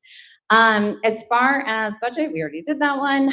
We had Youth City come, and they came and chatted with us. This is the youth entity that kind of models after the city council. They always give us a state of the city from the youth perspective, and they were wonderful. They came and they highlighted a series of different things that they're very invested in. I will tell you the thing that I'm always so surprised by is when we have our 14 and 15-year-olds saying they're concerned about affordability at that age. And I think it speaks to how pervasive that is within our community. They see it in the adults and in the homes in which they live, and they want to invest in solutions in that space. They were also very invested in creating more opportunities for both hospitals and grocery stores on the west side of Salt Lake City. We're excited to see more opportunities within that space. And then they had some state level issues related to some of the legislation that's happening in schools related to how books are being treated, and gave input and feedback to that. That is not a city responsibility, but nevertheless a very important part, and good to hear from our youth about them. Last but not least, so many of you know I come from education, and this is Teacher Appreciation Week. So many of you may be like, I don't have kids in school or teachers in my life right now, and that's okay. I am going to tell you anyway how you can help the teachers who live in your neighborhood. So most of our teachers, outside of loving a good coffee cup and, maybe a gift certificate to Sugar House Coffee, in addition to that, a lot of them post projects on Donors Choose. So if you're familiar, it's donorschoose.org. It's a national website that allows teachers to say, if I could get supplies for my classroom, this is what that would look like. They itemize it. It's super clear what they're buying and what they're supporting. This isn't one of those where it's like you gave them money for markers and then they bought themselves a comfy new chair. So there's a lot of accountability that's already built into the system. And the reason I'm highlighting it is because you can search by Salt Lake City School District. You can search by the schools that are around you. You can search by your children's teachers. But because it's Teacher Appreciation Week, most of the projects are being matched dollar for dollar by outside donors. So when you give $10, that turns into $20 that's going into supplies and tangible experiences that help our kiddos in the classroom that weren't prescribed by some, overlord. These are requests coming from the teachers in the classroom. So if you were thinking I am not paying my city $8 more a month on property taxes this month, maybe that $8 could go to a classroom. This is your opportunity with Donors Choose. I just highly encourage you to check it out if you're interested.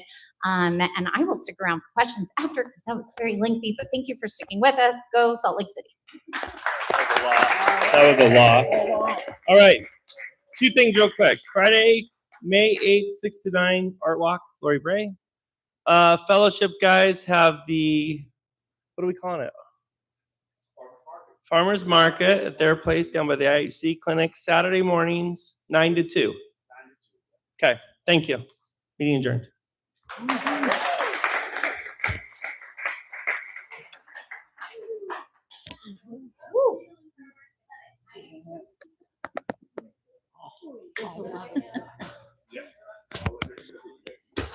Too kind of you.